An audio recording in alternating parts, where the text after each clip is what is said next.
A contributing editor to Art Week for 2 decades, Cohn has authored essays, interviews, reviews, and catalog essays. She currently writes for publications including Public Art Review, Art in America, San Francisco Art Quarterly, Square Cylinder, Art Practical, and CAA Reviews. Her research and writings have focused on conceptual art, technology, public art, and socially engaged art practices. Terri Cohn co-wrote Pairing of Polarities, The Life and Art of Sonia Rappaport, and curated exhibitions of Rappaport's work for CAL Art Institute and Mills College Art Museum. Yes, Sonia. We have Sonia here with us today. With degrees in art history from UC Berkeley and George Washington, Cohn has taught for the San Francisco Art Institute and currently teaches core and interdisciplinary art history courses for the University of California, Berkeley in the Art and Design Extension Program. Please welcome Terri Cohn. So one of the things, the difficulties for me of teaching, writing, curating in the 21st century is that there is, on one level, no canon. So it was a perfect time to be invited to participate in this project. And actually, I initially subtitled my talk, Contemporary Art Creating the Canon, Some Questions and Reflections, Same-o, Same-o. My dad, at the end of his life, used to talk about, I'd say, how are you, Dad? And he'd go, same-o, same-o. It was like same-o, same-o. But nonetheless, it's interesting to think about that relative to what I'm going to talk about today. So the question of how shifting critical perspectives affect traditional roles of art galleries, alternative spaces, museums, art writers, and curators is a question to me. What does this actually mean? Are we talking about how we view what we do, or how the art world has changed? Or is the subtext of this question about creating the canyon, really a question about who creates that canyon and how? I'm an art historian, so you're going to get a little art history lesson first. As the art world expanded in the 1970s to include a growing number of women artists, even though they were largely excluded from the art historical canon, there were only 2 women artists included in early editions of Jansen's History of Art. And only recently has that changed to include not only women, but also artists of color. Apparently, I was reading about this in preparing for this talk, that he's actually passed on, and his whole enterprise, the Jansen, has gone to outside the family, so that there's a renewed interest in including people from all walks of life, which is great. So anyway, here we have on the left Louise Bourgeois. And this is a portrait of her from On the Issues magazine from fall 1994. And on the right is her piece, Maman, which you see the spider here, adjacent to the Guggenheim Bilbao. And that picture was taken in 1999. So some women that have become known since that time have been working for decades with no attention. And Louise Bourgeois is one of those artists who really came to mind.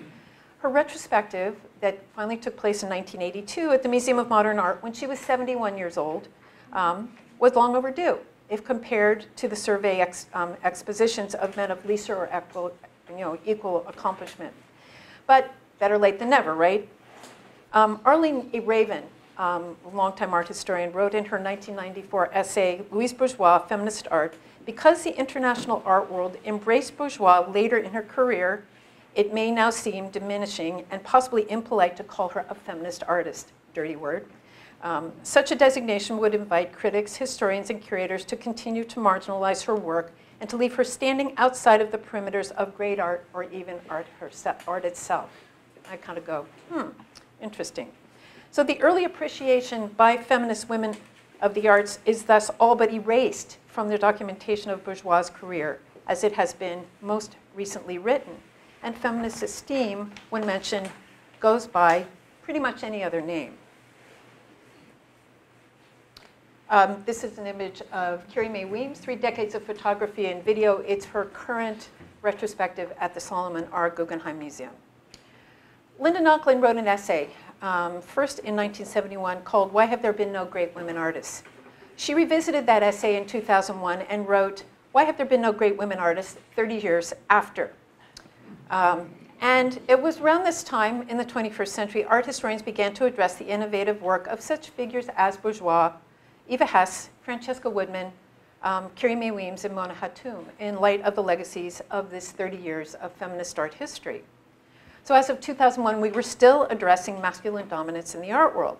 But then other things got in the way. In 2001, we also had we had 9/11, and then that began sort of a chain of circumstances that led to, in 2008, the crash of our economy. And really, among other things, we also had the election of our first African-American president, and the subsequent things that gay marriage has been accepted. The canon began to shift relative to the social circumstances of this time.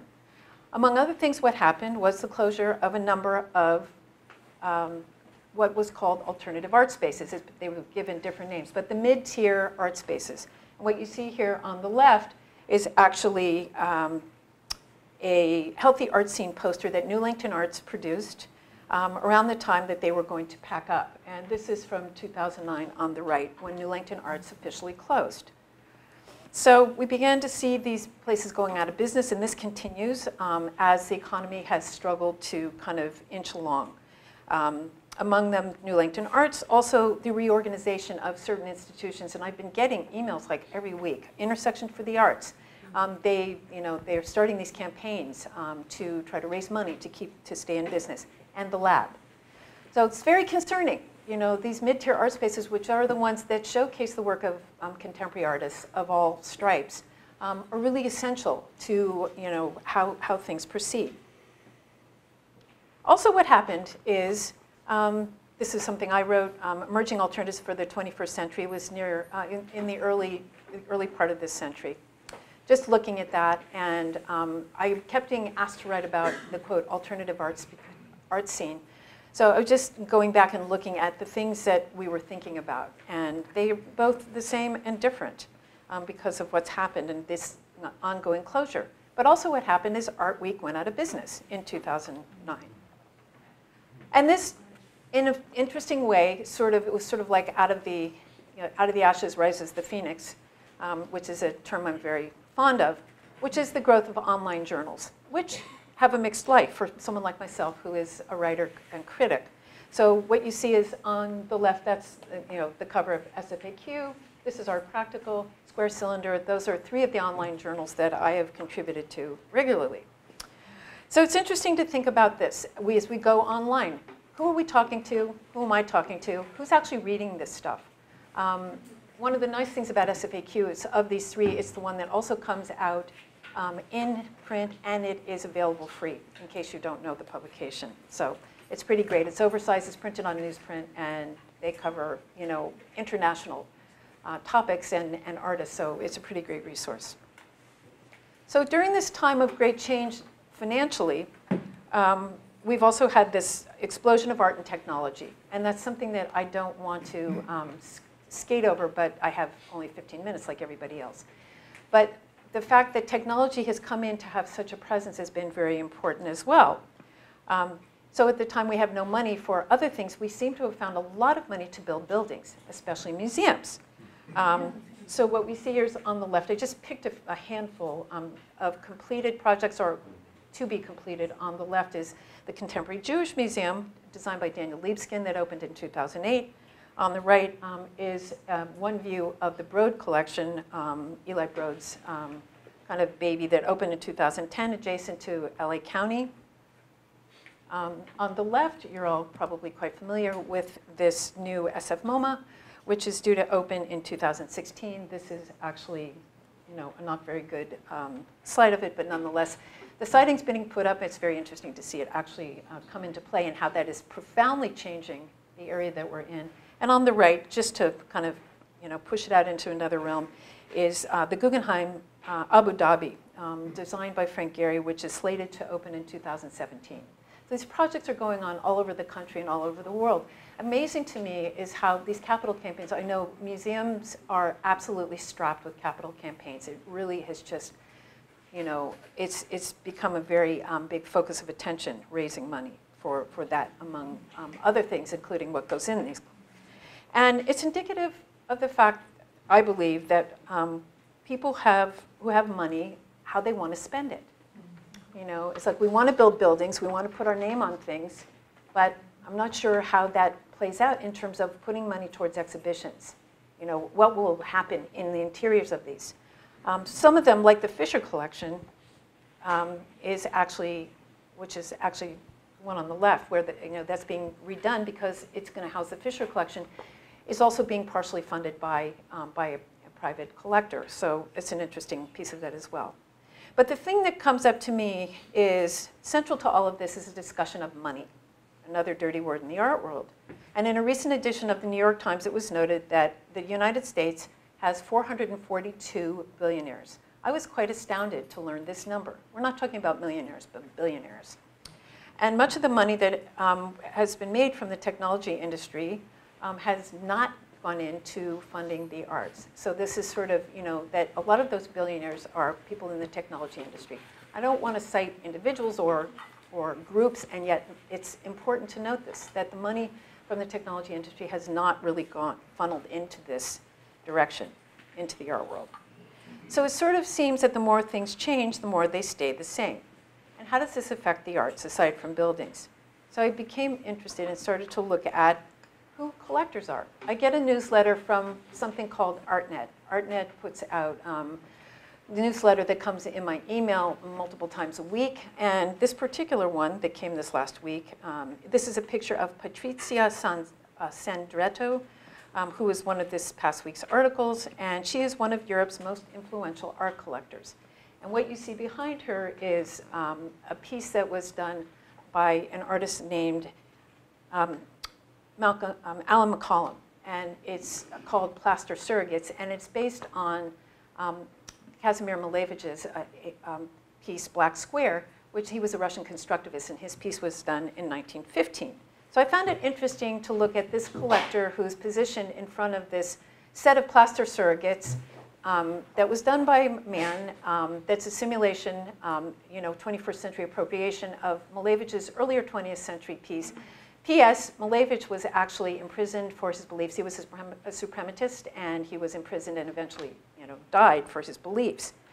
And I found this very interesting to sort of look at the relative relationship of women collectors, women in the arts, what we're showing, what we're surrounded by. It was pointed out in an earlier panel today, how is everything framed? So this is one kind of framing that I think is significant to look at. That article was a three-part series that was about 100 most powerful women in the arts, included 100 artists, 100 collectors, and 100 curators internationally. So it was a very interesting set of lists to look at.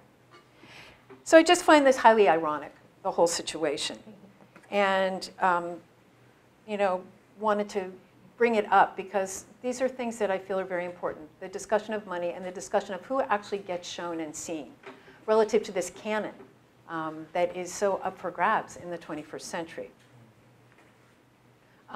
I just wanted to point out that Andrea Fraser, a woman artist who is a performance artist and has done a lot of performances in museums around the world, did a piece called May I Help You in 1991. And what she's performing in is an exhibition of McCollum's plaster surrogates. So it was interesting to look at the riff that a woman is doing on a male's appropriation of a male's project that is now in a female collector's possession. So it's sort of like, it's just like the circle kind of goes round and round and round, which I find kind of fascinating. So what was said about her intervention exploits the surrogate's prop-like character, their blurring of the distinction between reality and artifice in order to make manifest the social armature that sustains the aesthetic encounter and the projected values it produces. McCollum's conventional signs for painting cast the entire space of the gallery as a stage for performance. And this is one trend in museum exhibitions, which I find quite interesting. But to return to the whole question of collection, I just want to ask the question, so where does this leave us? This is a maquette of Richard Serra's sculpture that will be in the foyer of the new SF MoMA. I've been told, and I don't know this factually, but what I believe is that the foyer was designed to accommodate this piece, which is quite significant because it's massive in scale. And Sarah's had a lot of presence in the art world and is a male artist who will have great presence. As you can see, there's seating and people will be able to contemplate it. It won't be pixelated like this because it will be in real time, which is also great. So I'm sort of doing something that's a little more wide-ranging here. I began thinking about other things being done because another thing that came to my attention is a show that's opening at the DeRosa Preserve on November 1st called The Presence of the Present. And this show is actually featuring what is called the new art of the present. And I thought, well, this is interesting because as I travel down all these different roads in the various things I do, I was interested to see that there's a show now being curated that's looking at the presence of the present. And what does that mean? Just to tell you, the images from left to right are by Leslie Shows on the left. It is acrylic ink and engraving on aluminum. In the middle is Teresa Baker's Red on Beige from 2013, acrylic on felt and polyurethane foam. And on the right is Liam Everett, untitled Kalmar, acrylic, enamel, alcohol, and salt on oil-primed linen. So we've got we've got materiality here in real time. And this is a curatorial statement in a moment and context where technology reigns and remarkable images can be generated with the push of a button. The relevance of painting persists. The presence of the present explores new work by three accomplished Bay Area artists whose seemingly disparate approaches to the painted surface are a distinct alertness to materiality and place. Their work, is it time? Is it my time? Okay. Their work tests the boundaries of the medium while shaping an argument against the allure of the virtual for an experience of the real. And I was quite fascinated about why the curator felt a need to assert an apology for showing material work, suggesting that materiality still has a place in the art world. Did we feel so threatened by digital media, which has been used by artists since the early 1970s, that the materiality of the work becomes primary? I mean, it's sort of, I think that the questions are complex and at times confusing. It brings old discussions to mind, photography versus painting, which is more than 100 years old. So there's a tension. I mean, this is what I really was looking at, is the tension that exists. So I just have to go to my last slide here, which is, if you have not seen it already, this is Ai Weiwei on Alcatraz. And this particular piece, which he designed in China and brought here, is called Trace from 2014. And it's created of Legos. It was designed in China and put together here. And it forms 175 portraits depicting prisoners of conscience from around the world. And more than 100 Bay Area volunteers put this together using 1 million Lego bricks. So anything goes, that's totally great. But I just find it interesting to consider the question of, why do we feel we need to defend what we're doing as artists in the art community? And I think that's a question that would be very interesting to hear other people's thoughts about later. Thank you.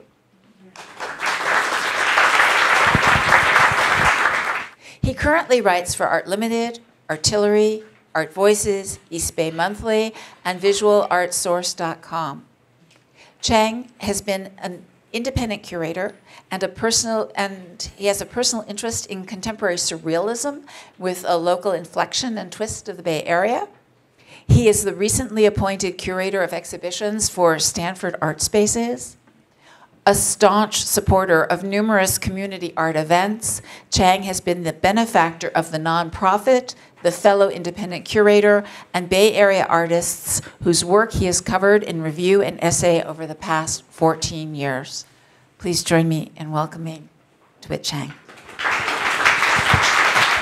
art world are in the same tribe, so I'll be happy to take some questions about art writing or my curating role down at Stanford later on. But right now, I think what I'd like to do is read a piece that I wrote for Visual Art Source, which is, if you don't know about it, an online publication that comes to your mailbox very often if you sign up for it.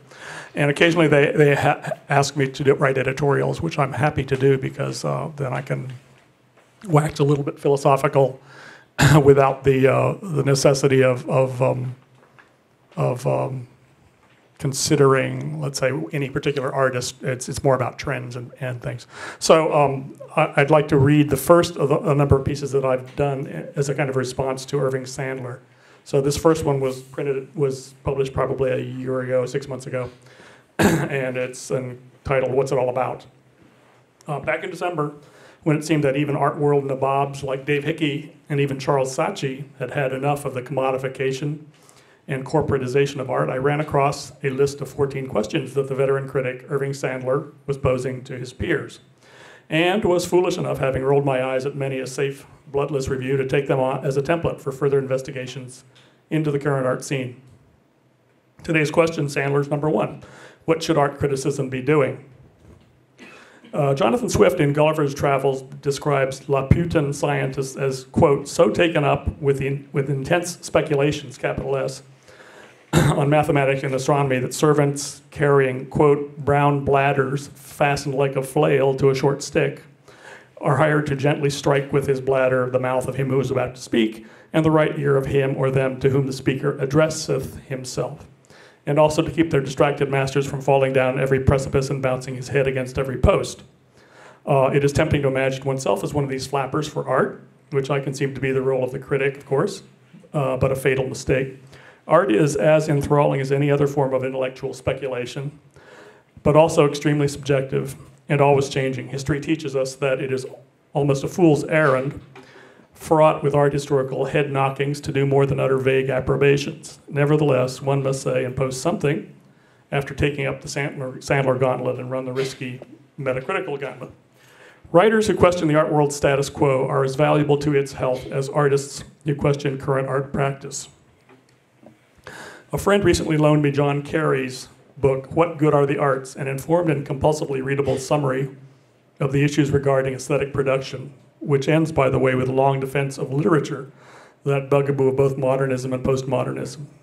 In the first half of the book, Carey, chief book reviewer for the Sunday Times in London, considers such hoary grad seminar questions as, what is a work of art? Is high art superior? Can art be a religion? Do the arts make us better? The answers are, of course, ambiguous and contingent. Carey summarizes the aesthetic theories of Kant and Hegel, so dependent on the idea of Platonic ideality and so long influential in Western art, that artists depict a transcendental poetic realm that is universally comprehensible to persons of cultivated discrimination and innate taste, but not by the masses.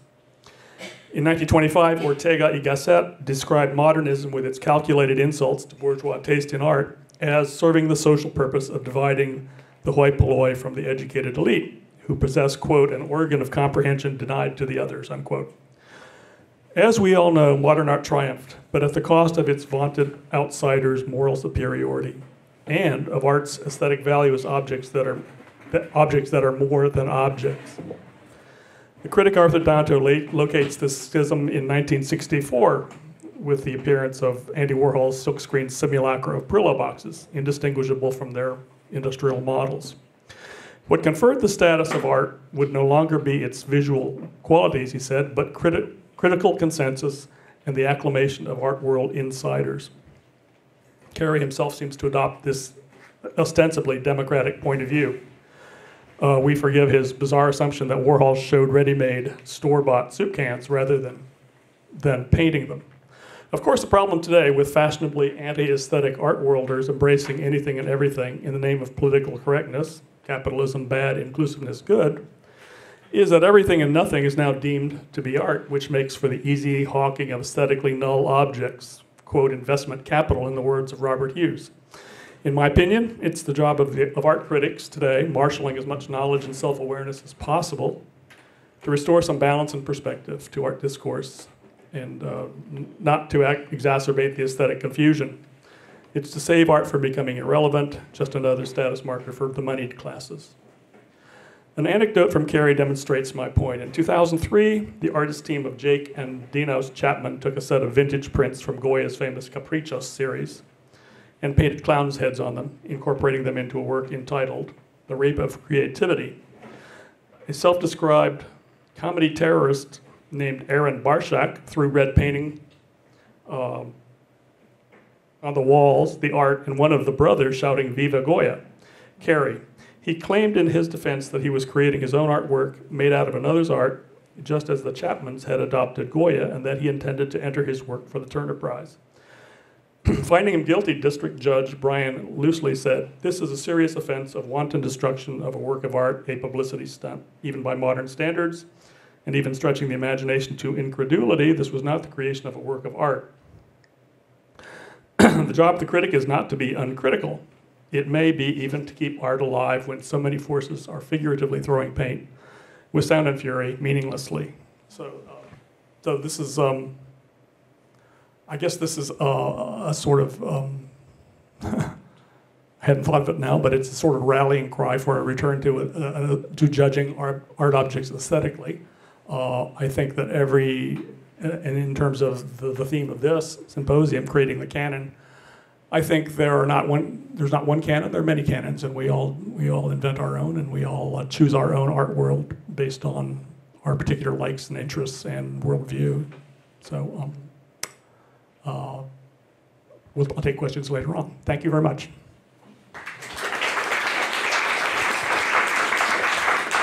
Conrad Myers is an artist and educator. Employing video, sculpture, and sound-based installations, Myers creates fictive biological puzzles. His installations have been shown most recently at Vanity Projects in New York, Crow's Work in Oakland, and Queen's Nails Projects in San Francisco. He works professionally in custom design, fabrication, architecture and construction, and in supporting 3D spatial design software. Conrad Myers has degrees in architecture and sculpture and received his MFA from the San Francisco Art Institute in Sculpture in 2008. 3 years later, he co-founded Aggregate Space, an Oakland gallery, screening facility, fabrication shop, and design studio. Director of the gallery, Myers also curates the Aggregate Space film series and conducts lectures on film history and its popular cultural significance. Conrad Myers. Thank you. Great. Okay, so I co-founded and co-run Aggregate Space Gallery, and I'm a construction worker. So that's how I'm going to start this. But we'll get back to that. So this is Aggregate Space Gallery. Since this is about canon, I thought I'd show you our canon. So this is most of the last 25 shows taken from a very similar perspective, looking at a good portion of our gallery. This is the first show, Paolo Salvagione, which was the beginning of November, 3 years ago. So our exhibitions are about video and sculpture, because both my partner Willis and I, we were video artists and sculptors when we began. These exhibitions came out of the fact that we saw a gap as we were graduating school, that we were being trained for these things, that there weren't a lot of opportunities to show. As our exhibitions have progressed, we've developed a pretty serious look towards virtuosity and towards artists that are really focusing on fabrication and very advanced ideation process. We've almost stopped doing this a couple of times. One was right before this exhibition, right around our first year anniversary. It's tough. We're self-funded. We built the space out by ourselves, and all of our exhibitions have been mostly just ourselves working on them, working on all the press, working on all the cards. We have not missed a show in 6-week intervals for the 3 years. We're about to do our 25th at the beginning of December. Lowell Darling, the performance artist, sent us a proposal to do a series of paintings by sea lions. And it caused this conversation to erupt between Willis and myself about what exactly we were doing. Because prior to this point, we had helped out friends and helped out a lot of people that we respected and saw in group shows, and it was time that we maybe took a larger step as to what exactly we were doing, and it started to become, we're only going to show works that we know we won't see anywhere else. So we've continued that beyond and into the future, working heavily with video, people that can take advantage of the large walls of the space, large sculpture, murals, in tandem with projection work, very otherworldly large sculpture and installation work, group shows that are heavily curated by ourselves and with others, open calls like this first video, open call. This is Doug Garth Williams' solo show. He's a Mills graduate who has really high production value short films and oddities. Other large installations like this living room that Josh Pieper did, and this half of a diptych show. This was a group show with Root Division when they were looking for a space. This is a recent MFA graduate show that we did this summer with Alyssa Lempessis, who is freshly graduating from UC Davis. This is the show that we have up currently, which is an exhibition of only scientists' work. So, how did we do this? Well, so I'm a construction worker. And what that goes back to is that, well, I guess, okay, so I was first an artist. So in around 2000, I started making these sculptures. And they, I was at the University of Maryland. It was a very wide facility, lots of techniques. And I became increasingly obsessed with framing works, how pedestals work with works, what that means to have the object interact with the actual art object, what it means to have the pedestal be incorporated into the frame and be incorporated into the work. And I continued to push this all the way up until I left the University of Maryland in 2006 to come to the San Francisco Art Institute. One thing that the University of Maryland had that is unprecedented is access to the Smithsonian. And I spent a huge sum of time at particularly the Hirshhorn Museum. And I got to see things like Kathy DiMancio pieces, Ron Newick pieces up front, my first William Kentridge. And then I also was there during giant retrospective shows like Gerhard Richter, Douglas Gordon, and Anna Mendieta had a tremendous show that really opened my eyes to their later sculptural works. So when I came to the University of Maryland, I didn't have space anymore. Sculpture was kind of tricky, and I was working previously in 3D spatial design software as a profession while I was doing art. And when I came to the Bay Area, I changed careers and began doing construction. So once I made that switch, I started using the spatial design program skills that I had, 3D modeling skills, to start making artwork that incorporated video. These are pieces that I made at the end of my MFA and a little bit afterwards, and they're all digital videos, monitors, large-scale installations. This is a 20-foot wall. Those are all 24-inch monitors. And the pieces are still, I think, having that same conversation about what it means to frame the work. This piece was called Timeline, and it was built like a timeline. I was looking a lot at science exhibitions, dealing a lot with scale. And my partner Willis and I decided that we needed to get out of San Francisco and get a bigger studio post-graduation. So coming out of my MFA, well, okay. So I started to almost do specifically digital work, and these are recent works that are unfinished and quite bizarre. You could look at them on YouTube if you needed to. But so back to aggregate space. So that's kind of like the canon of myself and the canon of aggregate space. And what makes aggregate space special, at least to Sarah and I, is that it's self-financed. And it allows us to it allows us to make choices based on what we know we can't see anywhere else.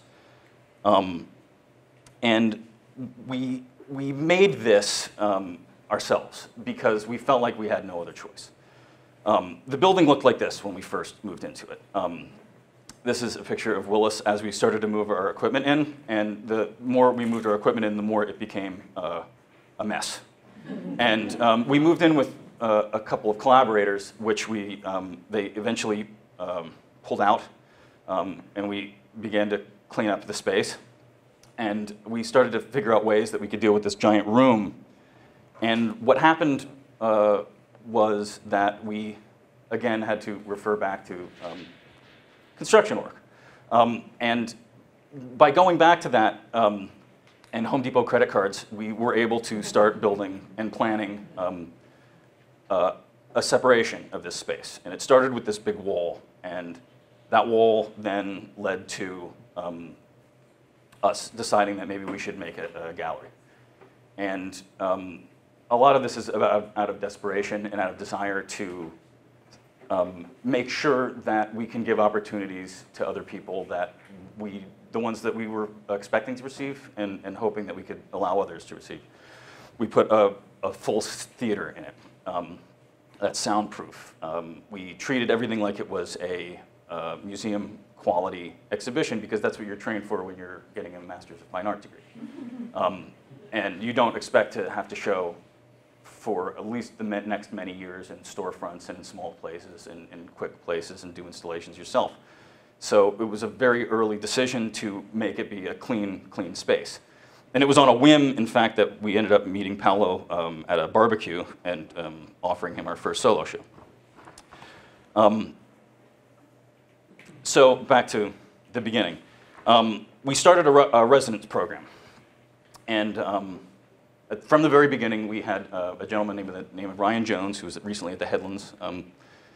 And we started working with him in a studio space that we had set aside for him to use and build work specifically for an exhibition that was going to occur about 6 months later. So this was our 4th exhibition. And this is the walkthrough from our front entry. And I'm including 3 exhibitions, assuming that I make it. This is the first that I'm going to walk through the whole exhibition. This was the card, which was from detritus that he had in his studio. And this was the beginning of us deciding to use techniques like puzzles and creating a situation that you can only experience firsthand.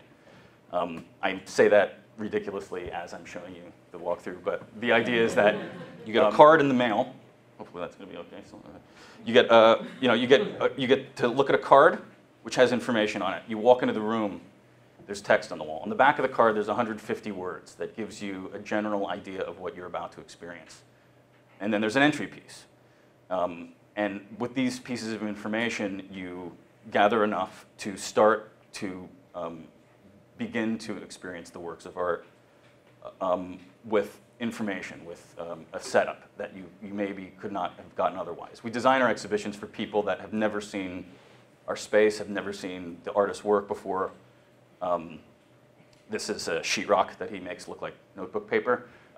Ryan's very obsessed with numbers and replicating things. These are called pound pieces, where he takes a pound of different types of nails and puts them on the wall in a circle. That's a pound of rusty nails that he found at some shop. This is a variety of things that he swept up in his studio in jars that have them dated. And so he after his exhibition, he left, and we replaced him with Pete Hickok, who was a recent graduate from San Francisco Art Institute. And he built another solo show, which happened. This was our 10th show. The exhibition space is a little different. But the important thing about his show is that my partner Willis and I were both working at the Museum of Craft and Folk Art. And I'm sure many of you were there and I'm sure involved in the space. It was beautiful and wonderful, and it closed. While we were working there, and we happened upon our second crisis of confidence about what exactly we were doing with our space. And we decided that we needed, we were just waiting for something to happen. We felt like we were putting our all into all of this. And when they closed, we we discovered that they, this is their last exhibition, which is a Japanese textile exhibition. It was really beautiful. They had all this stuff, and they were going to abandon it. And I asked the director if we could have it, and they said, sure. So we took everything. We took their lights down. We took all their cubicles.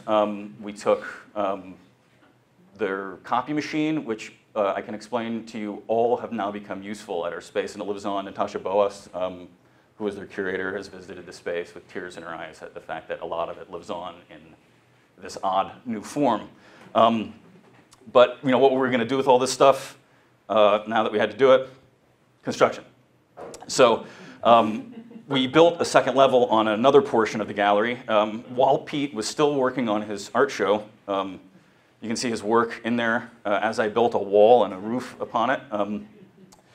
And we built the space out to look like it is here, with that wall going up on both sides. The rooms that were once the studio have become a gallery room, a copy room, and now a dark room that's professionally outfitted. And Pete took that so well that we asked him to help run the gallery for a year. He dealt with us in a very strange way. Sarah and I have a shorthand, and it often seems rude to other people, but as we have to deal with all of this on nights and weekends for no money, things become of the utmost importance to do them and to not converse about them too much. And that momentum keeps things going. Pete helped us work with this show, which was originally Willis's idea. We always wanted the idea of doing a solo show that was split and asking the artists to collaborate. So we asked two artists, Danielle Schluniger and Jana Rumberger, we asked them if they would want to have a half of the show and collaborate on a film piece and the card and the text. And they came up with this idea of calling an exhibition Fact and Fancy. They collaborated on these objects, which they used in a stop-motion animation. And then the space was basically split down to half. And how this worked so well was because Danielle's work looks like a natural history museum. And Jana's work looks like a classical representation, perhaps, of tapestries. And we were able to build this exhibition that made the whole place feel like a museum. Again, we proposed the card, the text, the entry piece as a precursor to what this exhibition was going to be as an experience, to walk through it. We worked with the artists extensively, as much as possible, to make sure that the works complemented each other and didn't compete, and worked in a way that created a larger conversation that would really only exist when you were in that room. This is a still from their very strange stop-motion animation, which played in our theater. So another one of the things that we started doing from very early on was having a writers series that was curated by a friend initially, and now has been almost a 3-year collaborator, Steffi Drews. She got her MFA from the California College of the Arts. This is the first, this might actually be the second Featherboard writing series, not so greatly attended. This was in a show of female sculptors called Descending the Staircase. This is about a year later with a female solo show by Jamie Lakatos and a pretty large crowd. And this is just this past summer. We now record all of them. We take good photos of all of them. We have 3 people read, and for the last year and a half, we've been producing a chapbook which is made by a writer in residence. Once we decided to get rid of our sculpture artist in residence, we decided that we would bring a writer in, not connected to the artist, to write a chapbook in tandem with the artist. Is that my done time, or is that my couple of minutes? Okay, cool. This is R.J. Ingram amongst Josh Pieper's sculpture. This is Erica Steide amongst Danielle Schluniger's sculpture. We also have done film series. I've done 2 of these. They're huge and they last forever. I don't know if I'm going to do one quite as large as this. This first one was 21 weeks long of pairings of videos, pairings of film in the historical context of the history of science fiction film. Each of the films were paired with, at the beginning, films that they inspired, and towards the end, films that they drew upon. I did it again, despite how long that was, the following year, of a history of revenge and vigilantism, which the first half was Westerns that inspired other films, and the second half was vigilante films that inspired Westerns, or that were inspired by Westerns. I blogged about that, which I was very proud of myself for actually going through with. I skipped last year, but I think next year I'm going to do a history of film noir. I'm a big fan.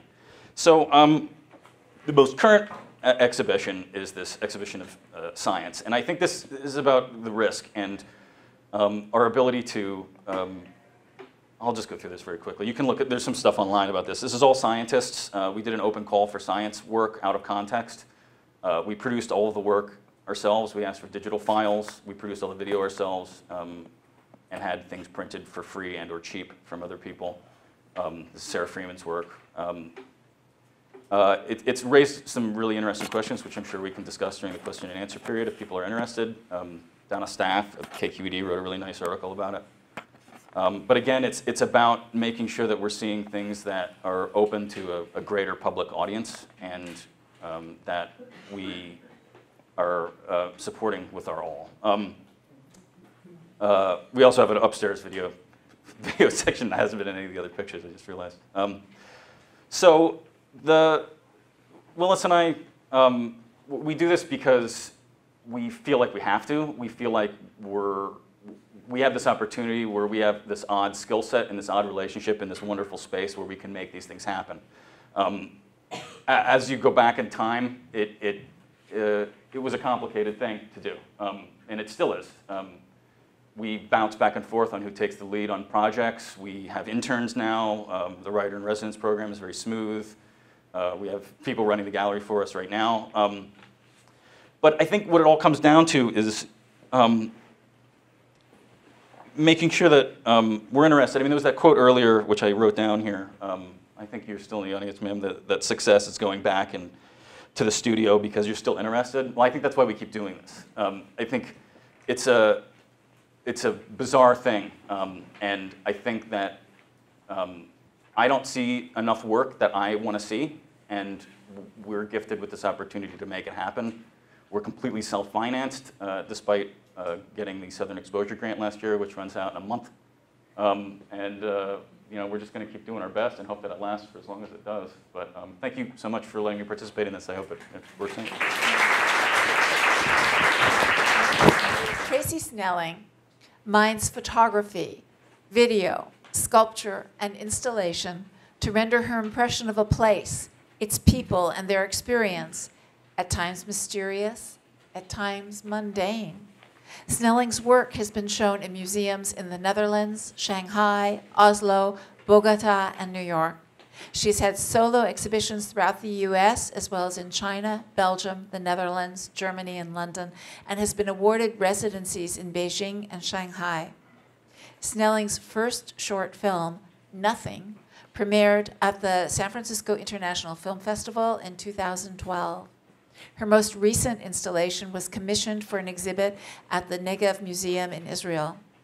Snelling is starting on her second short film and will be represented in forthcoming exhibitions in San Francisco, Paris, the Netherlands, and Brazil. Please welcome Tracy Snelling.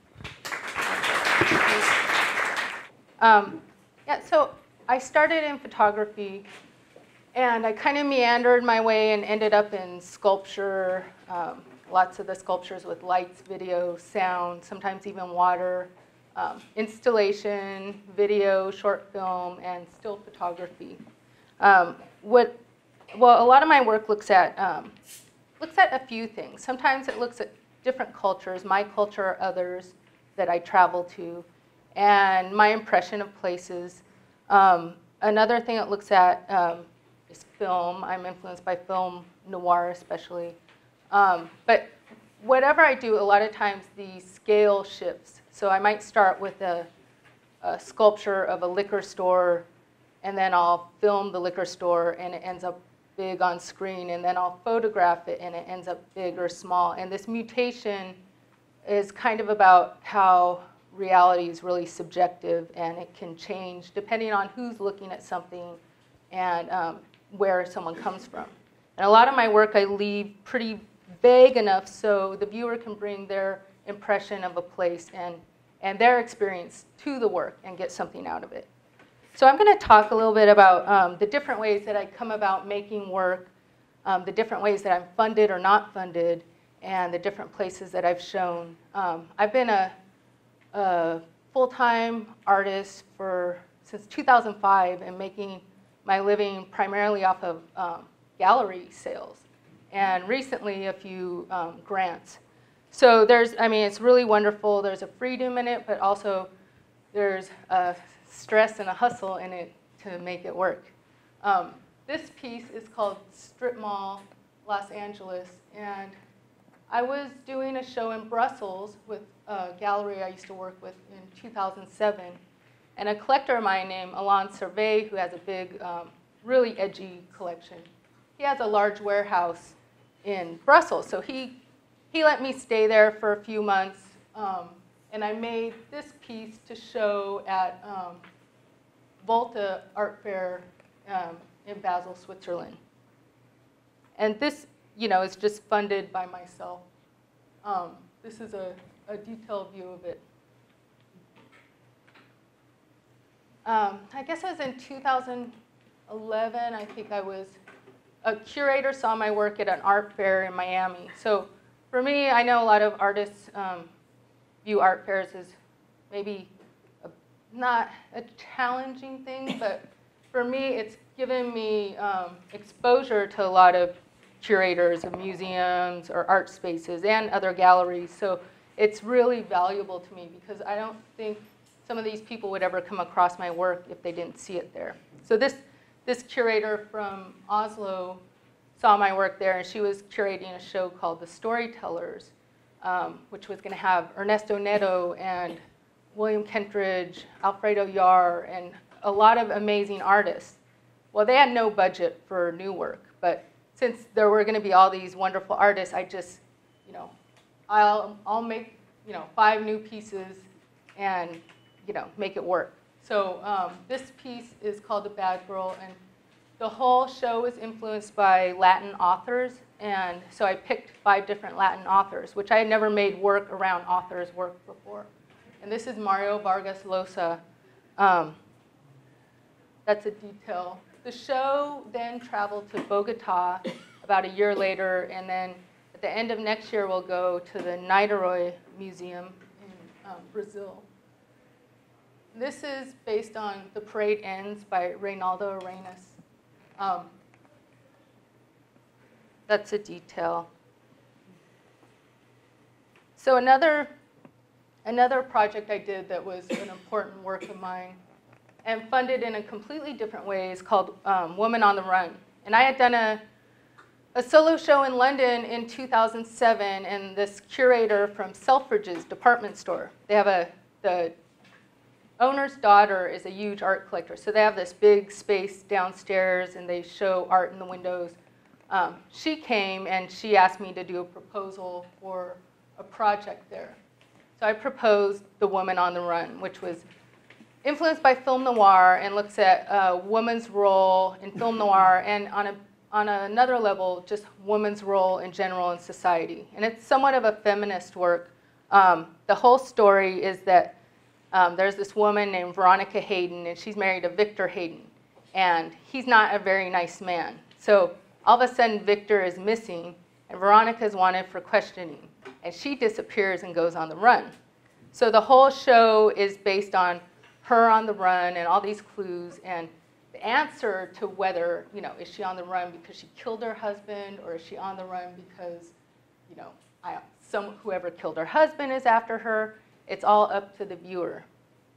So I had to design this from California through sketches and Photoshop mock-ups, and all through email and phone calls for like a year.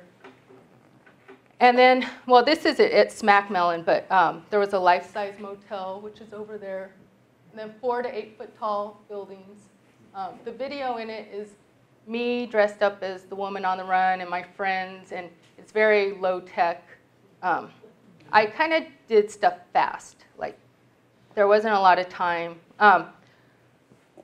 The whole budget, they managed the budget and having it produced there, and they were crazy. You know, in London, everything's expensive, and it came out to like £80,000 budget. And I had a small artist fee, but I forgot to write in the fee to get it sent back to the US after. So after my showing at Selfridges, they're gonna move in like the Christmas show downstairs with Santa Claus, and they're like, you better find a place or we're gonna toss it in the dump.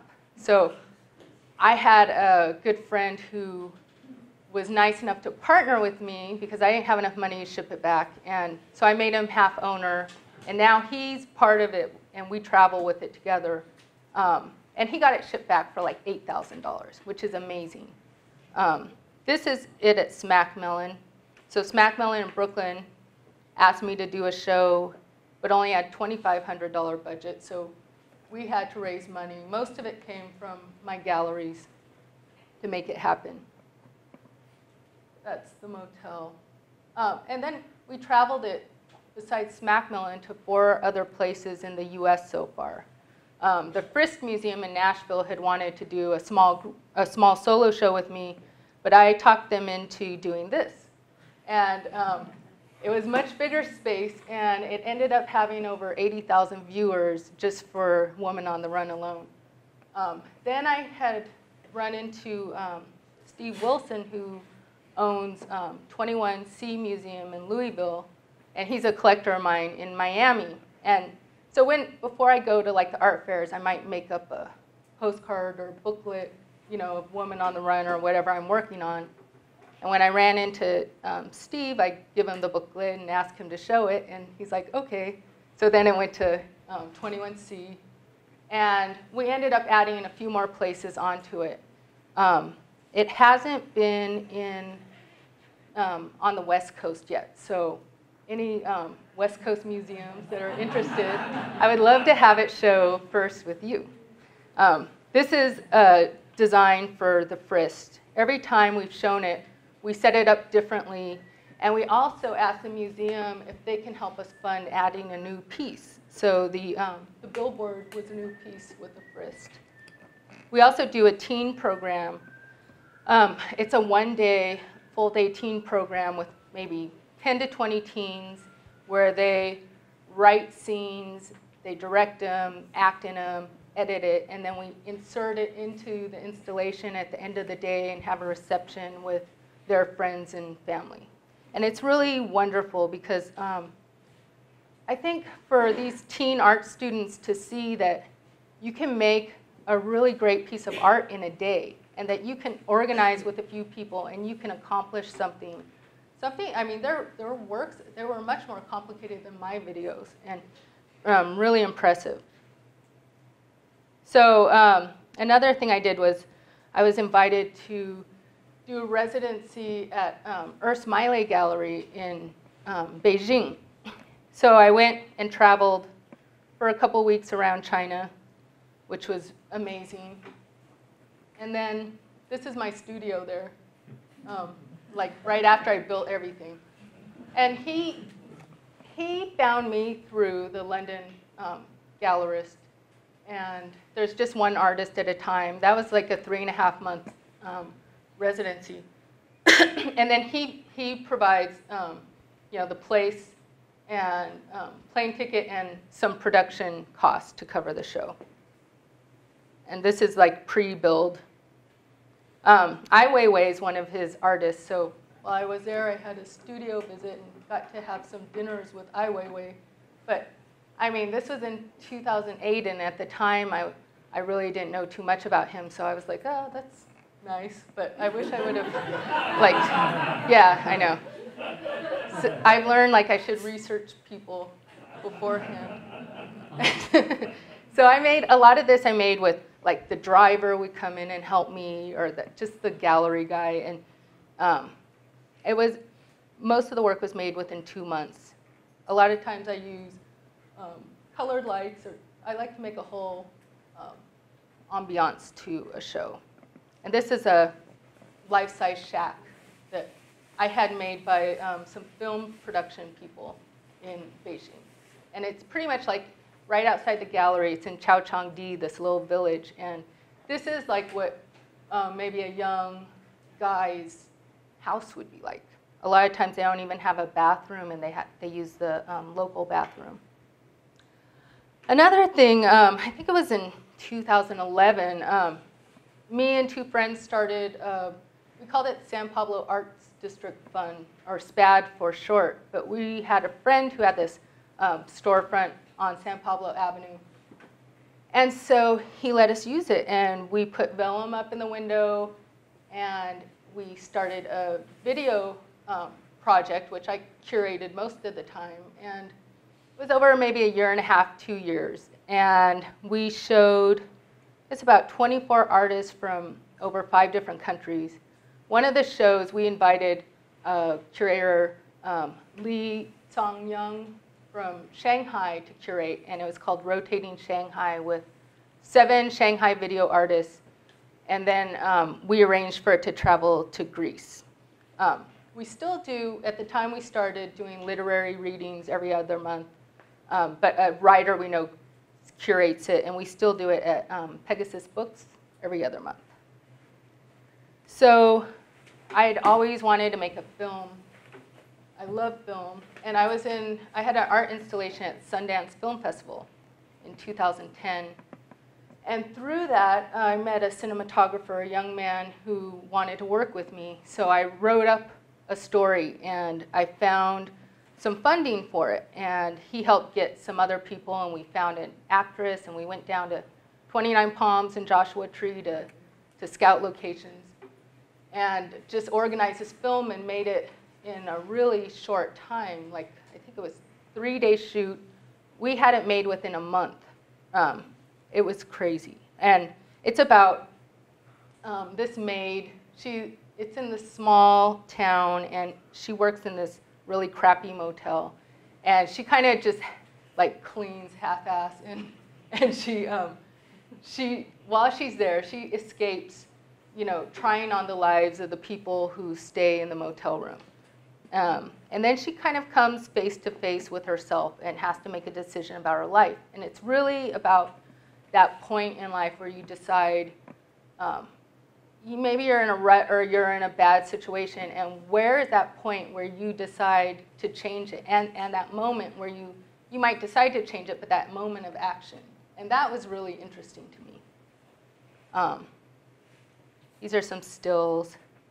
And this, let's see, oh, here we go. This is a trailer from it.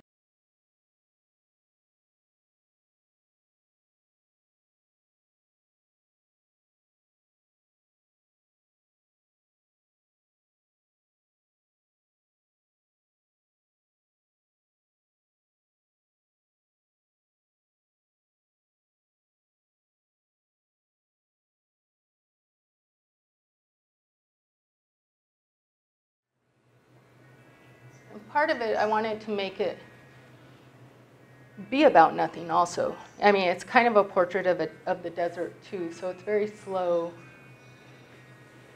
And in a way, most of it seems like nothing happens, but something does happen.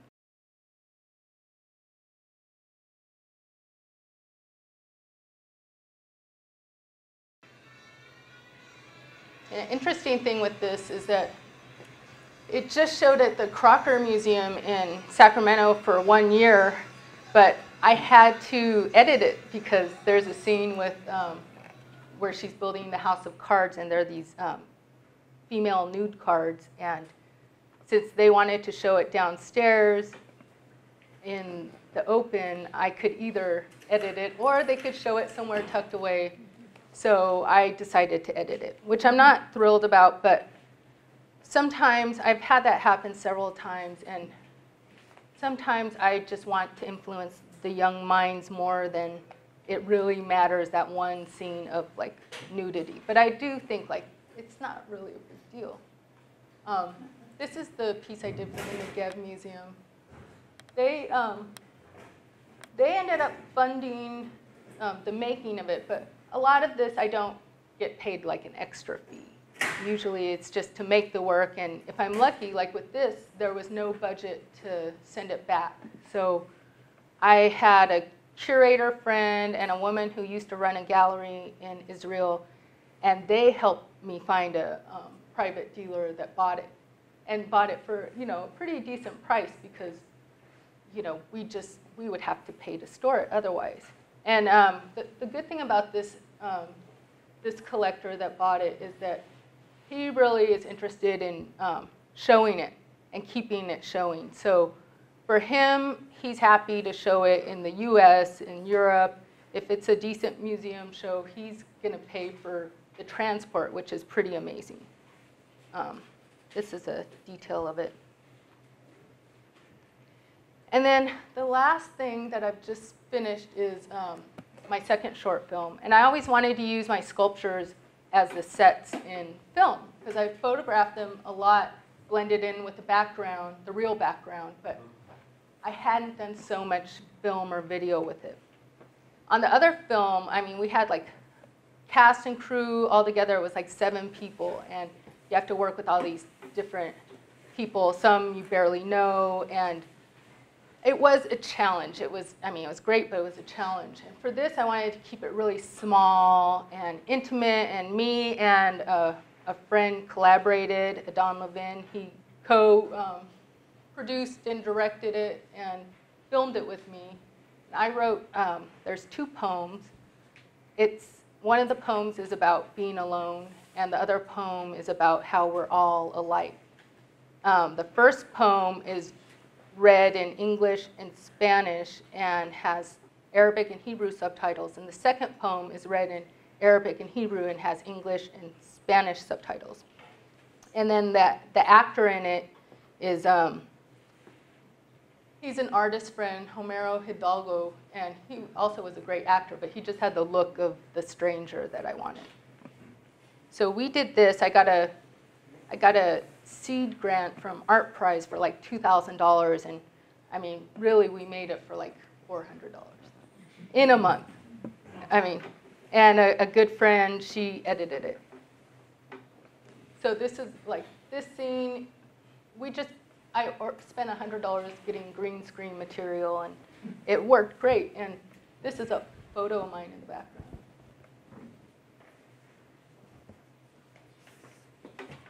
And then this is a trailer of it.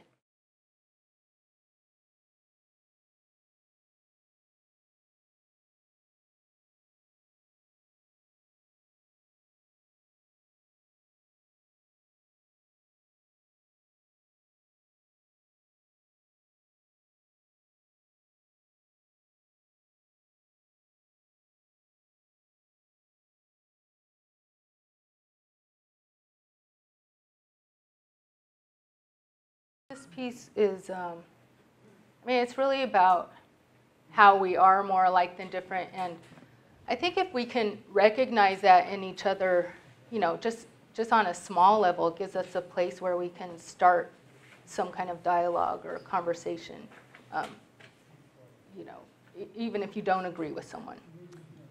So that's it. Thank you.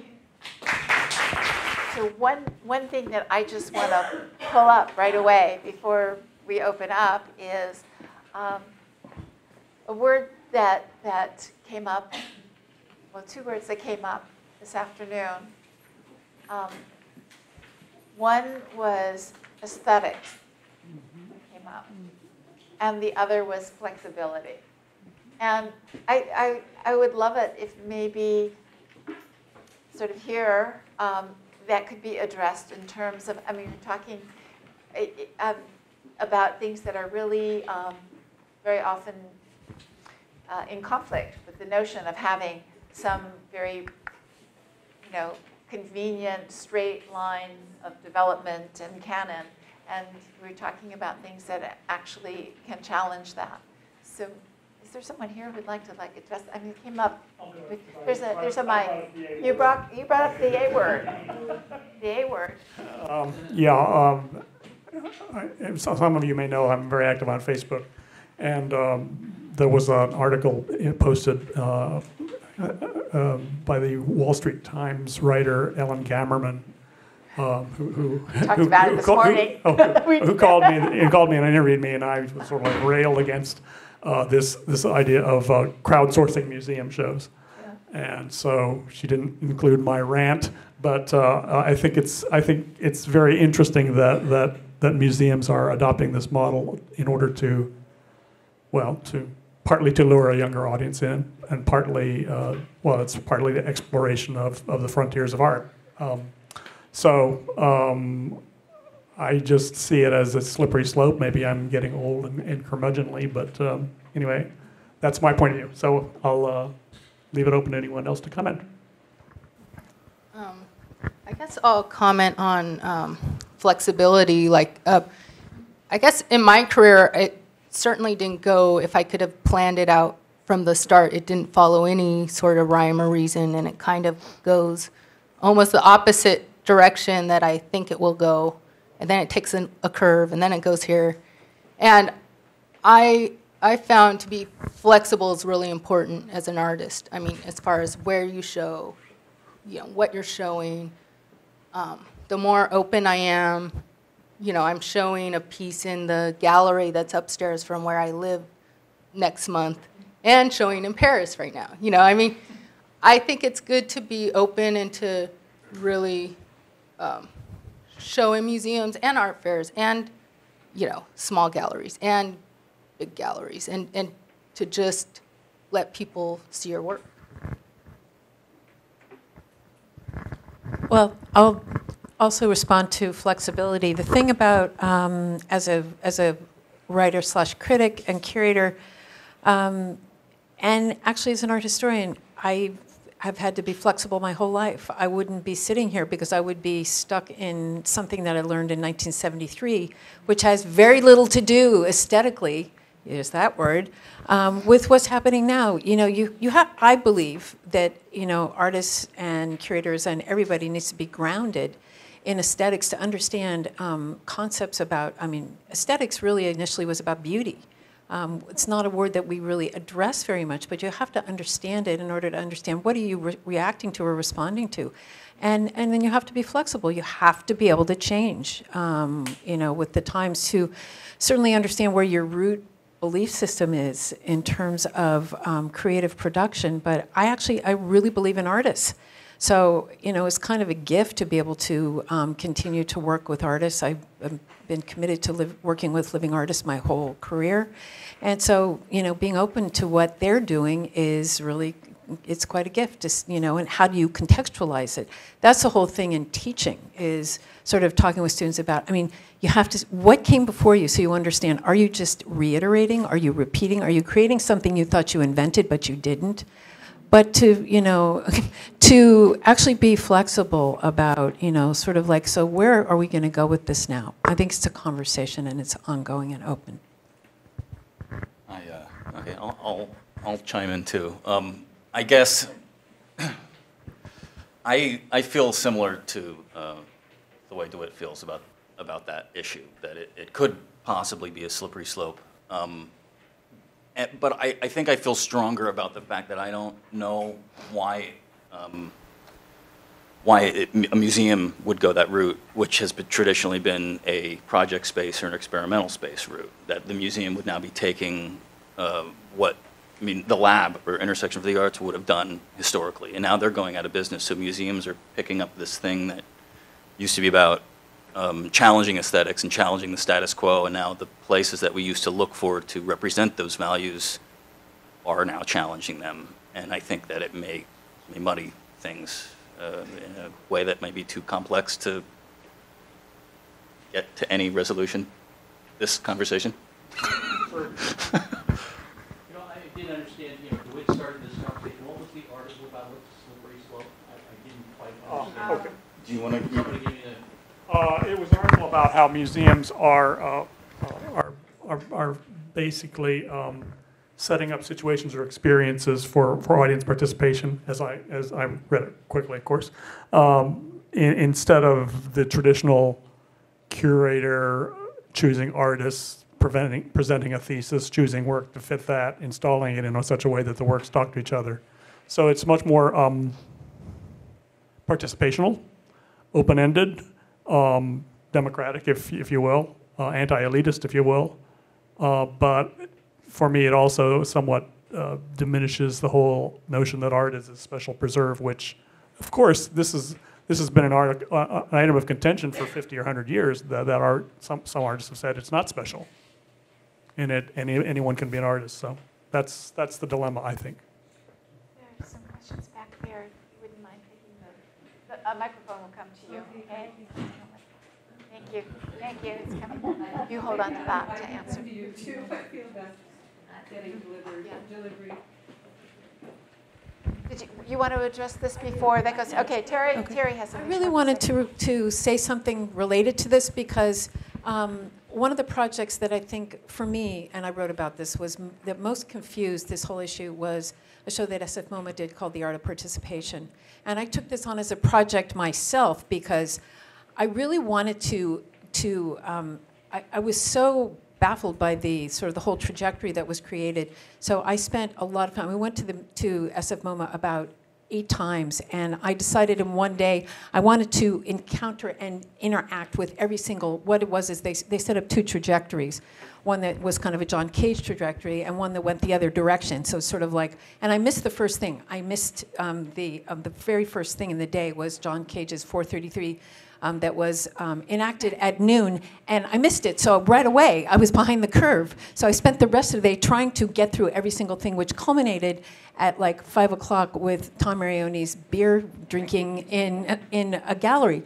And it was a very interesting opportunity. And I also met with the curator, and I interviewed him, and we walked through the show together. And I did a very methodical study of this show.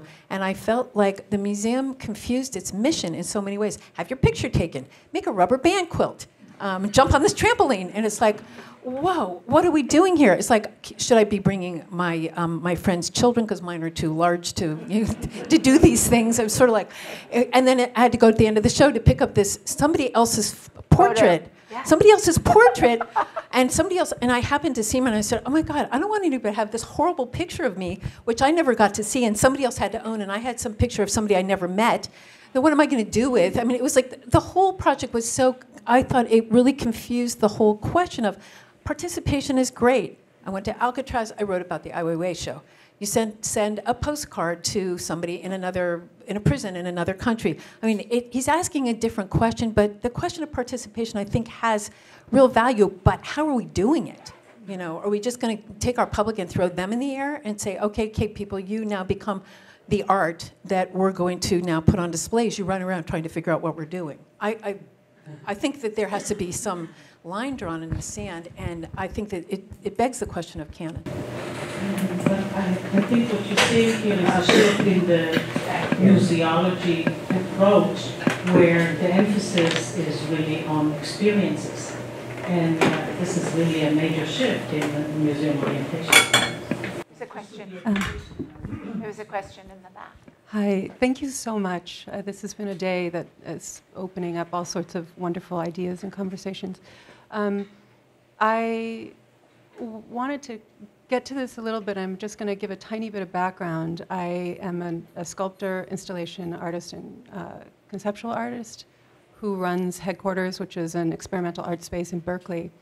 And this whole conversation reminds, and I also have taught art for many, many years, from preschool through postgraduate.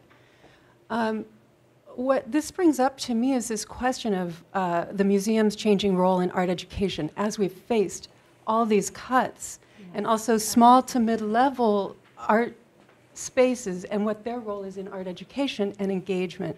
And I think both things, which is, yes, we have to be very intentional with how we're engaging, and we cannot cast aside aesthetic and history and the importance of that, but I think we do also have to have that flexibility. And so it's beautiful to to end the day as thinking about where we're walking on that gorgeous line between holding our society together as art has done throughout the ages and helping us move forward. And so I think this is really where the new canon exists. And so it's really exciting to hear all these different ideas about how we engage with that and how we create it. So I just wanted to say thank you, and I'd love to hear any comments about, that art education and engagement and practice and history where we're all colliding right here.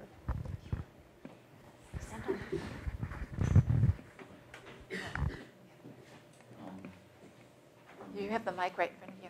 You want it? No, I mean, I think that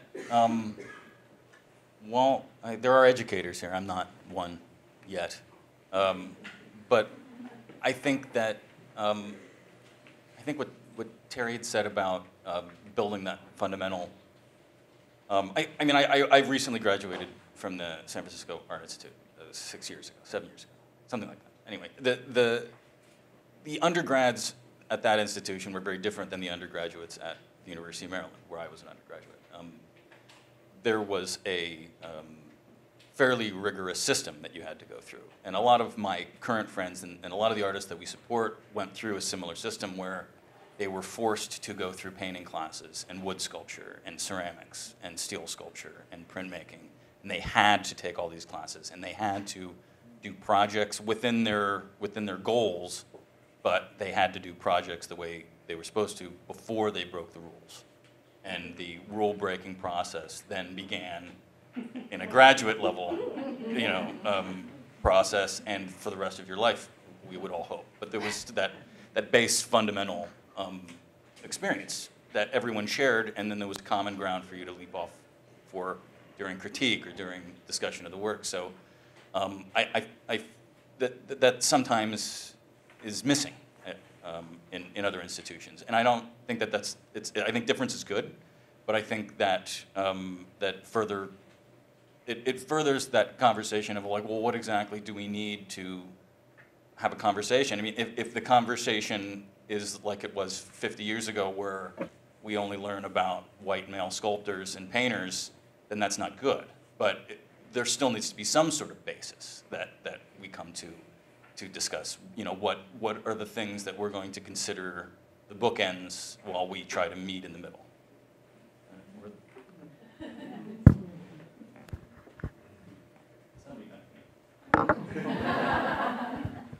Does anyone else have a question? Carol has a question. I was thinking that part of the issue seems to be, which is society too, is our changing notions of beauty, i.e. aesthetics. And that's widening so that there's many more people considered beautiful than were considered beautiful, say, in the 1950s. I think that's part of what's happening in art. But it does seem to me that structure, form, composition in terms of art are still things that could be talked about, and those everybody does on some level. I mean, there are means, it seems to me, to have a conversation about work that talks about elements without being discriminatory. And I think that's the piece that needs to sort of open up, that we can actually talk about how something's put together and have our view, like through our lens, and then somebody else can bring their lens to it, but that we're talking about those elements rather than many other things. So that was what I just wanted to respond to. Oh, you want to do it? There's a question right there.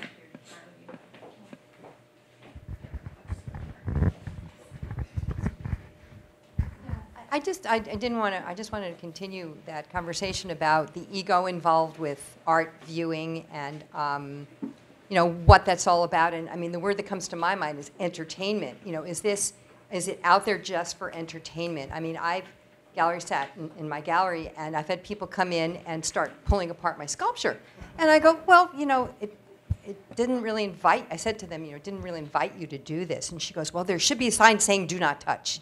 And I'm like, okay, I mean, it's weird. I mean, it's like this is what people expect, that they've got to have an interactive relationship, because they can't interact with the internet, but they can interact when they walk into a physical space. So what is that line, and how do we all respond to that? I mean, if it's so invited, as you say, in the when people can go into a museum to participate and be part of it and make things and be have their ego involved with the work. What is the division line for that? I think as as in my personal experience, I mean, I've had, I had in the Woman on the Run installation at the Frist, the man in charge of security had me glue down garbage to the floor in the back, you know, so no one would take it and eat it. And but then there was a neon, like a real neon sign that was at like head level, and they found that it was broken. And they looked at their security cameras, and there was some guy on his cell phone. He walked straight into it, and then he took off. But I've had, you know, at Sundance Film Festival during a party, some woman sits her purse and her drink down on my miniature strip club parking lot. It's like, what are you doing? Yeah. So but then I've had parts that are interactive, also like in the motel room. So there's so many things like where, you know, how do you let people know what you can touch and what you can't? Like, should we have like, I mean, it gets kind of hard to have little messages all around the museum.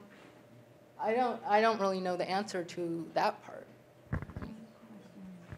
One of the things that comes to mind when you say this, and it sort of plays off what Tracy's saying, I think there's a fundamental shift in people's relationships to what they're looking at and social networking media. Because in the age of the selfie, I mean, I grew up at a time where we didn't have cell phones and all that. You know, yes, I'm older, but the truth is, it should be a given. You walk in the door and it says, you may touch this work, you may photograph this work or not. I mean, it's not really, I don't think that there's, you either can or you can. In most museums, or many museums will let you photograph things from their collection without a flash, but they won't let you photograph anything that's on temporary loan because you don't have permission to do that. So the rules are actually not that complicated, in my opinion, but people want them to see themselves relative to wherever they are at every minute that they're breathing. And so, you know, that's all, because it's got to be on Facebook before they get home, right? So the whole, or whatever, whichever particular, you know, Tumblr, whatever program they're using or program. So it's got to be out there. So it's like, I'm still here, I'm alive, I'm in Paris, I'm in San Francisco, I'm in, you know, in the North Pole, wherever they are. And that's all well and fine. I think it's great, but I do think that it really begs the question of what are people actually looking at? So the interactivity with the work takes place constantly because people are, you know, seeing themselves relative to where they are. And I think it's just a different way of considering what that interactivity is. How much do we need to set up relative to what people are actually creating for themselves in the current world? I think we have a different relationship to what we're looking at and what we're doing there. Well, I'm as a person who uses Facebook a lot, I like to think that I use it in a way that promotes a serious contemplation of the art. Yeah, no, I'm certainly not. No, I wasn't saying that. But I know that a lot of people do take pictures of art in galleries, and most galleries are fine with it, or in museums sometimes. And I think that maybe promotes the idea of going out to these places, and I'm all for that. However, I'm not a big fan of selfies and sort of injecting yourself into the artwork because it means you're not looking at it. You're looking at your camera. And so, you know, the reality is that a lot of people do go to the museums and galleries for kind of the wrong reasons, treating the art as a kind of decoration. So I'd like to see some kind, well, I don't know what it would be, but I'd like to see a little more restraint in some of the in that attitude. And maybe, as Elm Kiefer said recently, art is not fun. I mean, I think art can be fun, but I don't think it should be fun, or that ought to be our baseline expectation of it.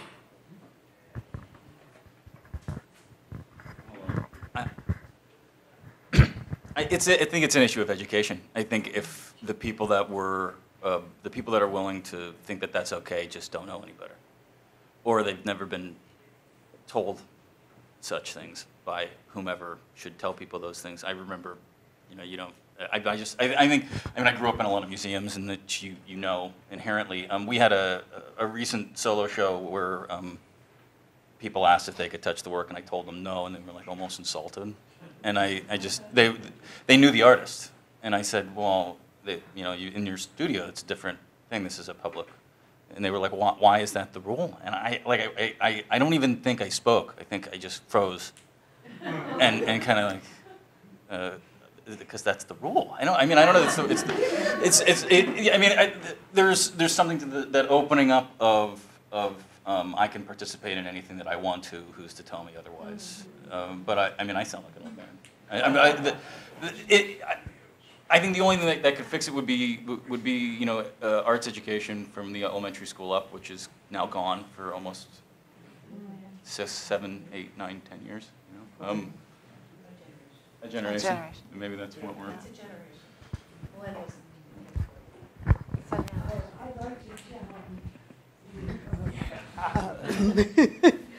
Yes, you said the baseline of art is enjoyment. No, I said entertainment. I don't know how you get, but I feel that the baseline is edification. And I like to treat art as a discipline, not as sort of a video game or a hopscotch. So that's why I challenge. No, I wasn't saying that I agree with that. I'm saying that this is the audience today, and I would like to see, well, maybe they will grow up in 10 years and they won't take selfies. But I think for right now, I think that institutions like museums and galleries are having to trim their sails a little bit in order to attract a new audience, to keep their doors open. And unfortunately, some of it turns into, fun spectacle.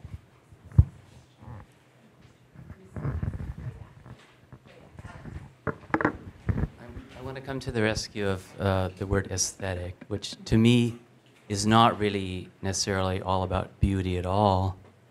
And I feel like when I think of the canon and those things that have been canonical for me, it has to do with their aesthetic quality, which really reaches to their ability to make me feel something.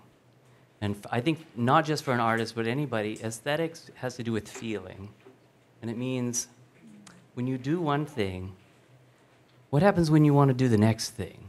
Can you still have a fresh view, a clear experience of it without being clouded by that other thing that may need to be changed, added to, or even eliminated? And not only that, but I'm not concerned with what I read somewhere or what somebody might think about it or who's the new director or who's going to give money for it. It's, can I have a fresh experience? That's what aesthetic means to me, and that's why it's powerful for everybody. To me, that's what I feel.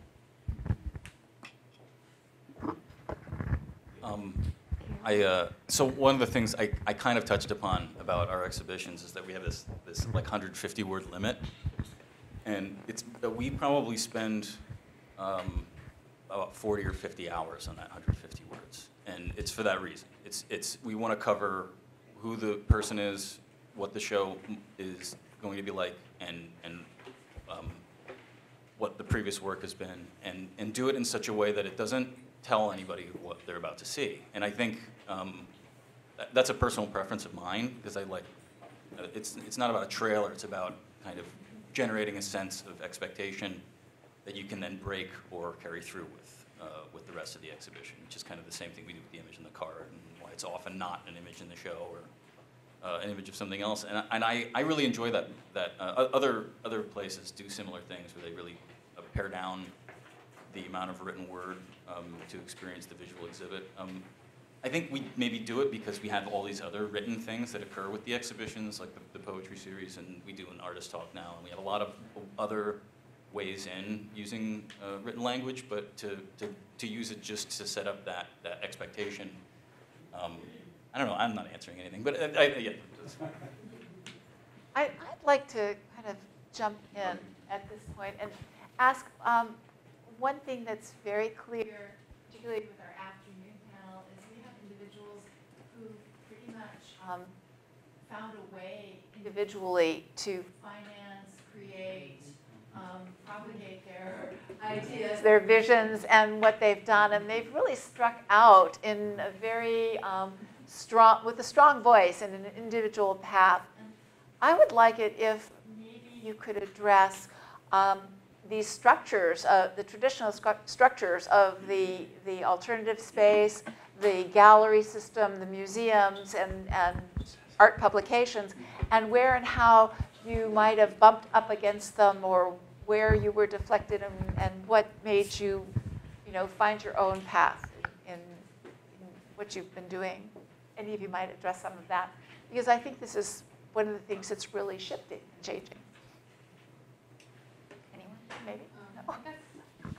I've, as far as making a living and then trying to fund my artwork, it varies. Like, it's not necessarily an easy thing to do, and a lot of times, I spend a lot of time looking for the avenue that will help me make what I want to make. So, I mean, first of all, the art, for me, the work's first. Like, how can I accomplish making what I want to make, and then find the place that'll show it, or find the place that'll show it, and somehow get the money either through my own art sales and then reinvesting it, or through finding some kind of funding. And it's just varied. I mean, sometimes, like with this last film, I mean, I've had like deadlines for years, and then all of a sudden in the spring, I found myself without any deadlines, and I was like, oh my God, what's happening? But it was really great to have the time, like, to think, instead of just to keep making, to think about big projects that I want to do and to design them, and there wasn't like a real deadline, and I decided to make this film for the art prizes, this competition in Michigan, and you have to pay for it to pay for the transport. So what better to do than make a film where you can send it, through the internet? And then it gave me a deadline. So to set up a parameter for myself so I could finish something. Not that I couldn't finish it, but it just gave me a deadline. And then through that, I ended up getting money because you could apply for a seed grant. So it varies so much for me, and I think part of it is just being open and kind of being clever and looking around and putting two things together that don't necessarily go together, and suggesting things to people. Lots of times it's a no, but once in a while it's a yes. I found this question to be a tricky one, as writers don't get paid, basically. I mean, what we get paid is such a pittance that I've never been able to, and I've never been successful in getting, there's very few grants available. I've never gotten the Creative Capital Writers Grant. I actually made it into the second round a couple times, but without any funding for being a writer, I've always had to support it myself. So I have done other jobs. Why I got into teaching 20 years ago. And I have been not institutionally affiliated, with the exception of very brief periods as a curator. So it's sort of, like many other people in the arts, putting together a life that supports my creative practice. It's the only way to do it, and so it's. And I'm happy because I've been able to keep doing it no matter what. Publications don't pay their writers, and it's not necessarily their fault. I'm committed to writing to who I want to write for. Rather than some of the big New York publications, because you're at the mercy of what they want to see. It's a very different process. I've done the Art in America thing. It's too hard. It's like I can't talk about anything. So, because they want their 150 words on their terms. So it's just making a choice. It's just making a choice. And I feel a commitment also to this community. And so that's part of why I've really enjoyed the opportunity to be here and to continue to talk about what we're talking about and to spread it out, because I think that we're in an international, a global world, not a local world, but it's nice to bring them together. Did you want to say something? Terri mentioned a while ago the death of Art Week in 2009. I was one of the writers who contributed for, I don't know, only 5 years or so. And it died very suddenly. I mean, I had a piece due to be printed, and they called and said, "Oh, it's not. We're over." Yeah, it was a little bit like I don't know, some of the closures in the arts world recently.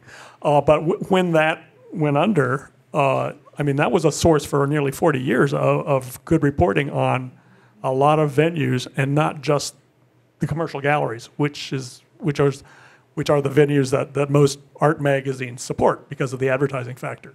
So now the only alternative that's arisen in that time is individual bloggers, basically, and there are a number of people who are doing this as a labor of love. I think it's wonderful, and so you just have to follow these individual people. Square Cylinder is one source. There are others. And to find out what's going on. Now, I write for some of the magazines that do cover galleries. I'm happy to do it. Happy to when I can, advance an artist's career, or at least add my 2 cents to the official record. But I think the internet, well, as I've said before, it giveth and taketh away. It taketh away a certain amount of credibility from a structure of, let's say, authority figures. But it gives everyone an opportunity to contribute, and I've always encouraged students and artists to be involved in that sense when they can, to promote themselves in a tasteful and interesting manner on Facebook when they can, because I think that's the opportunity for community as art journalism or art criticism certainly dries up in mainstream publications, and even art journalism has tended to become rather, okay, here's another fun thing to do this weekend, like very casual and sort of fluffy. I mean, my presentation was half about this, but my partner Willis and I were at the San Francisco Art Institute, and we graduated in 2008 when the economy fell out. We both thought we were going to get teaching jobs. This gallery is the only way we can keep our foot firmly in it and have a level of control over it. And it forced us both to make big choices. Willis in particular moved into a tech career from scratch for the most part in 7 years, and now works for a startup. I've kind of run a fabrication business out of aggregate space, and I still do general contracting work. And it's like you do whatever. I mean, I've tried working at museums. It doesn't pay anything. It's very difficult. They have a lot of people that are okay making a very slim number, small amount of money, and they know that if they don't have to offer you any more money because next year 150 more people will graduate that they can pick from that'll work for $2 less. So, it's the dangling of the carrot of this is your stake in the world, and Willis and I both figured that the only way out of that was to build our own stake, which is yet to be seen if it's going to be successful.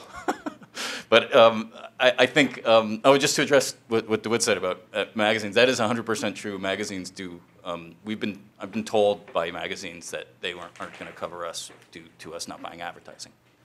And we've never paid for advertising for anything, but it's been said outright. And it's it's a big deal because they need to survive too, right? I mean, the Guardian's closing.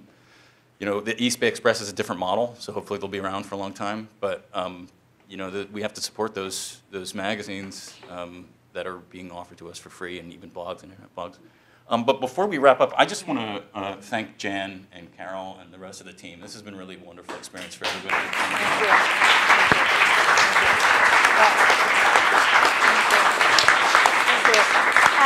And before we wrap up, which actually is only leading to the next stage, there's going to be a wine reception in the gallery. We hope that you'll continue the conversation there.